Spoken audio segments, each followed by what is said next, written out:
ఆ విధంగా హైదరాబాద్ స్టేట్కి ఇన్ని ప్రత్యేకతలు ఉన్న రాష్ట్రం కనుక ఇంత కలిసినప్పటికీ అన్ని వనరులు ఉన్నాయి, ఇక్కడ అంతా ఉన్నది కనుక దీనికి ప్రత్యేక రాష్ట్రం ఉంచాలని చెప్పి కమిటీ తీర్మానం చేసిన.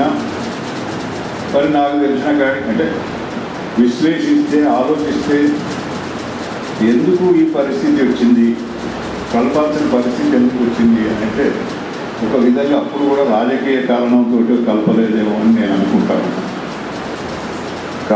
కలిపేదేమో అని నేను అనుకుంటాను. ఎందుకంటే అప్పుడు నాకున్న సమాచారం ప్రకారం 52లో హైదరాబాద్ స్టేట్ గవర్నమెంట్కు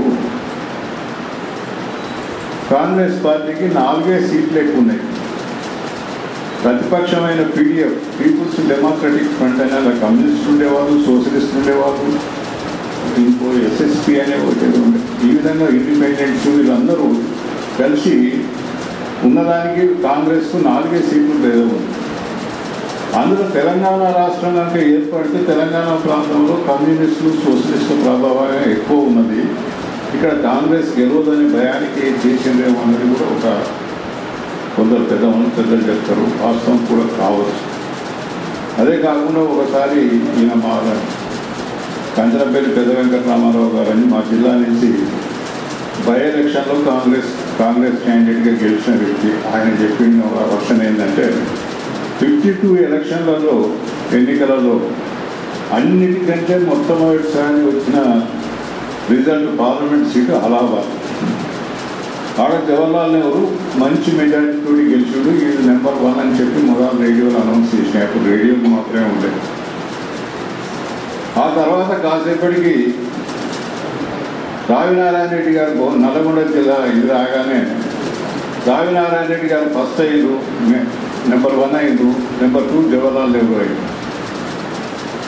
ఆ తర్వాత కాసేపటికి అప్పుడు కొన్ని జిల్లాలలో ఏంటంటే డబుల్ మెంబర్ కాన్స్టిట్యున్సీ అని ఉండేది, ఒక జనరల్ సీటు ఒక రిజర్వ్ సీటు ఉండేది. అట్లా నల్గొండ సీటు కూడా ఒక రిజర్వ్ క్యాండిడేట్ ఉండేవాడు. ఆ రిజర్వ్ క్యాండిడేట్ ఎవరంటే ఉప్పల మల్సూర్ అని ఉండేవాడు. అతను వీళ్ళిద్దరి కంటే కోవట్టు తెలుసుకునే వరకు ఉప్పల మల్సూర్ న్యాయంగా నెంబర్ 1 అయ్యిండు, నెంబర్ 2 రావినారాయణ రెడ్డి అయ్యిండు, నెంబర్ 3 జవహర్లాల్ నెహ్రూ అయ్యిండు. అందుకు అదే ఇది ఏమిటి అసలు ఈ ప్రాంతంలో ఉండే విశిష్టత ఏంటని నెహ్రూ గారికి కూడా ఈ ప్రాంతం మీద కొంత ఒక ప్రత్యేకమైన దృష్టి ఉండేది. అందుకోసమే మా దగ్గర మూసీ ప్రాజెక్టు ఏర్పాటు చేయడం కూడా అదే ఒక కారణం అని అప్పుడు పెద్దలు చెప్తారు. అంటే ఆ ప్రాంతంలో డెవలప్మెంట్ చేయాలని చెప్పి చేసింది. అయితే ఈ ప్రాంతాన్ని సపరేట్గా చేసి పూర్తిగా కమ్యూనిస్టుల వశం అయిపోతుందేమో అనే భయానికి చేసిందేమో అనే మాట కోసం నేను ఇవంతా మీ ముందు పెట్టడం జరిగింది. ఇలాంటి పరిస్థితుల్లో అప్పుడు ప్రజలంతా తీవ్రమైన వ్యతిరేకత చేసినారు. విద్యార్థులు కానీ అప్పుడు మేమంతా చిన్నపిల్లలుగా ఉంటుంది. అనేక విశాలాంధ్ర మూమెంట్ అని చెప్పి వస్తే అప్పుడు కమ్యూనిస్ట్ పార్టీలకు ఏం క్షమించాలి, నేను వ్యతిరేకం కాదు. కానీ కమ్యూనిస్ట్ పార్టీలకు ఏంటంటే ఆంధ్రాలో కూడా కమ్యూనిస్ట్ పార్టీ గెలుస్తుంది, ఇక్కడ కూడా కమ్యూనిస్ట్ పార్టీ గెలిస్తే ఈ విశాలాంధ్ర కనుక అయితే మా గవర్నమెంట్ వస్తుంది అనే ఆశ వాళ్ళకు ఉండేది కావచ్చు. బహుశా మనం వాళ్ళ రాష్ట్ర పుస్తకాలు కానీ అవన్నీ చదివితే అదే అభిప్రాయంగా కనపడుతుంది. అందుకోసం వాళ్ళు మాత్రమే అప్పుడు విశాలాంధ్ర కావాలి అని చెప్పి దూరంలో ఉండేది. అయినప్పటికీ ఇక్కడ ప్రజలంతా ఇంత తీవ్రమైన వ్యతిరేకత రిజిస్టర్ చేశారు. అప్పుడు గోంగూర గోబ్యాక్ అనే మాట వచ్చింది, నినాదం అప్పుడు వచ్చింది. అయినా వీటన్నింటినీ పట్టించుకోకుండా ఎవరెవరి కారణాలతో ఏమైపోయింది 1 నవంబర్ నాడు ఈ 8 జిల్లాలను 5 జిల్లాలను మహారాష్ట్రలో కలిపారు, 3 జిల్లాలను కన్నడి ప్రాంతమైన కర్ణాటకలో కలిపారు. ఈ 8 తెలంగాణ జిల్లాలను కలిపి ఆంధ్రప్రదేశ్ అని ఏర్పాటు చేయడం జరిగింది. ఇది మనం అందరం కూడా దీన్ని విద్రోహ దినం అని అంటున్నాం.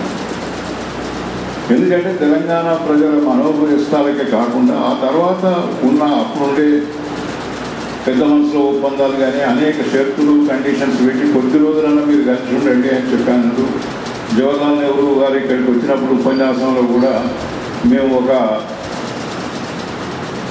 తెలివిగా పిలవానికి ఒక అమాయకురాలను ఇచ్చి పెళ్లి చేస్తున్నాం, వీళ్ళకు కనుక కుదరకపోతే వీళ్ళు డైవర్స్ తీసుకునే అవకాశం కూడా ఉంటుంది, విడిపోవచ్చు అనే మాట కూడా చెప్పి ఒక విధంగా కన్సోల్ చేసుకుంటూ ఈ రాష్ట్రాన్ని ఏర్పాటు చేయడం జరిగింది. ఈ ఆనాడు పదులది కమిషన్ చెప్పిన ప్రకారమే ఈ కాలంలో ఏంటంటే మొత్తం టోటల్గా కనీసం ఏంటంటే ఇక్కడ వచ్చే ఆదాయం అంటే ఏంటి, ఎక్కువ స్పెషల్లీ ఏంటంటే ఎక్సైజ్ ఆబ్కారీ ఆదాయం ఉండేది. ఆంధ్ర ప్రాంతంలోనే ఆబ్కారీ నిషేధం ఉండేది, కళ్ళు నిషేధం ఉండేది. ఈ ఆబ్కారీ ఆదాయమే ఇక్కడ 20 కోట్లు ఏమో వచ్చేటప్పుడు ఈ డబ్బులను ఇక్కడనే ఖర్చు పెట్టాలని ఉన్నాం. ఈ మొత్తాన్ని ఏంటంటే ఆంధ్రాకే తరలించు, అన్ని రకాలుగా నిధులన్నీ అక్కడ తరలిస్తేనే మళ్ళీ దాని మీద కమిటీలు, అసెంబ్లీ కమిటీలు ఇవన్నీ వేసి జరగడంతో 69లో తెలంగాణ ఎడ్యుకేషన్ ప్రత్యేక రాష్ట్రం కోసం అని మళ్ళీ ఒకసారి ప్రజలంతా తీవ్రంగా ఉద్యమించాల్సిన పరిస్థితి. ఇదంతా మనం ఇవన్నీ ఆ విధంగా మనకి ఇవాళ వరకు చూస్తే ఏంటంటే ఇక్కడ రంగారెడ్డి జిల్లాలో ఉండే లక్షలాది ఎకరాలు ప్రభుత్వ భూములను మీకు ఒక్క రంగారెడ్డి డిస్టిక్లో ఏంటంటే పరిస్థితి ప్రత్యేకమైన పరిస్థితి ఏంటంటే ఇక్కడ 880 గ్రామాలు ఉంటే రంగారెడ్డి డిస్టిక్ట్ కాదు, అత్రాఫ్ బల్దియా డిస్టిక్ట్ అంటే హైదరాబాద్ రంగారెడ్డి కలిసి ఉన్న జిల్లాలో 860-70 గ్రామాలు ఉండాలి. అలా 500 గ్రామాలు నైజాం సర్ఫేకాస్ ఉన్నాయి. అంటే అక్కడ వచ్చే ఆదాయం అంతా నైజాంకే పోతుంది. 350 గ్రామాలు దాదాపు జాగిర్ గ్రామాలు, అవి జాగీర్దారుల కింద ఉంటాయి. ఓన్లీ 83 విలేజెస్ మాత్రమే కాల్సా అంటే గవర్నమెంట్, అక్కడ వచ్చే ఆదాయం అంతా గవర్నమెంట్ పోతుంది, అప్పటి గవర్నమెంట్ పోయేదాన్ని. అయితే ఈ జాగీర్దారులు కానీ ఇప్పుడున్న కొద్దిగా పలుకుబడి ఉన్నారు, ప్రభుత్వానికి పన్నులు ఎగ్గొట్టి ఏ విధంగా అయితే సంపాదిస్తున్నారో అప్పుడు కూడా నైజాం రాజు కానీ లేకపోతే జాగీర్దారులు కానీ వాళ్ళు ప్రభుత్వానికి తక్కువ ట్యాక్స్ చెల్లించడం కోసం ఒక్కొక్క ఊర్లో 1000 ఎకరాలు 2000 ఎకరాల భూములను అంచె భూములు అన్నారు, షికారీ భూములు అన్నారు. ఈ విధంగా భూములన్నీ ఇప్పుడు మీకు ఒక హైదరాబాద్ జిల్లాలోనే కానొస్తాయి. 1000 ఎకరాలు 2000 ఎకరాల సర్వే నెంబర్లు మీకు మళ్ళీ ఒకటి ఆదిలాబాద్లో కనపడతాయి, కానీ మన నల్గొండలో కానీ వరంగల్లో కానీ ఎక్కడ కనపడి 40 ఎకరాల భూమి అంటే పెద్ద నెంబర్ అని అనుకుంటాం. ఈ భూములన్నింటిలో అప్పటికే రైతులు కాస్త చేస్తున్నప్పటికీ, బావులు తోడుకొని వాళ్ళ జీవనాధారం గడుపుతున్నప్పటికీ వీళ్ళు ఏంటంటే ట్యాక్స్లు ఎగ్గొట్టడం కోసం వాళ్ళకు ఉండే పలుకుబడిని ఉపయోగించి వీటన్నిటినీ గవర్నమెంట్ భూములని రకరకాలుగా చేయడం జరిగింది. ఆ విధంగా ఇప్పుడు ఆ భూములన్నీ అన్యాక్రాంతం అవటం మీ అందరికీ తెలుసు. నేను దాని గురించి మళ్ళా చెప్పి ఇది చేయడం ఇప్పుడు సమంజసం కాదు. ఈ పరిస్థితుల్లో మనం కనీసం ఏంటంటే మహారాష్ట్రలో కలిసిన 5 జిల్లాలకు 17 సెప్టెంబర్ నాడు వాళ్ళు జాతీయ ఉత్సవం జరుపుతున్నారు.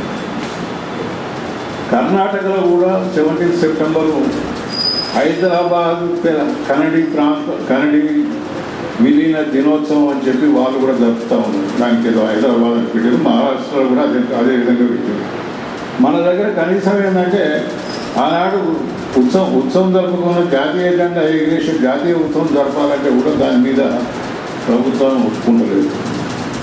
ఒప్పుకోకపోతే ఏటో వాడు అందరూ చాలామంది ప్రయత్నం చేసి 17 సెప్టెంబర్ నాడు జాతీయ ఉత్సవం జరపాలని కొండలక్ష్మణ్ బాపూజీ గారు, ఆరిఫుద్దీన్ బాబు ఖాన్, తర్వాత అనేక మంది ముస్లిం పెద్దలు మేమంతా కలిసి కూడా రాజశేఖర రెడ్డి గారికి 2004లో రిప్రజెంటేషన్ ఇవ్వడం జరిగింది.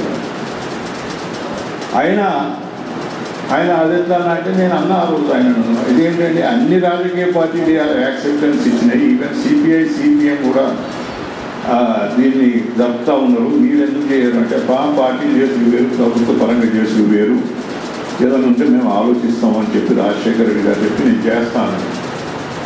అప్పటికే నేను హోంమంత్రి ఉన్న జానారెడ్డి గారిని అడిగితే అప్పుడు అరవిందరావు కూడా అక్కడనే ఉండే నేను కలిసినప్పుడు ఈ 17 సెప్టెంబర్ చేయడానికి మీకు ఏం ఇబ్బంది అంటే ఏదంటే ఆయన కూడా ఏ మూడ్లో ఉండేనో ఏమో గవర్నమెంట్కు ఉత్తరం కూడా రాసింది 17 సెప్టెంబర్ కనీసం నెక్స్ట్ ఇయర్ నుంచి అన్నా మనం జాతీయ ఉత్సవంలో జరుపుకోవాలి ప్రతిపాదనలు ఆయన యాజ్ ఏ హోమ్ మినిస్టర్గా పంపించడం జరిగింది.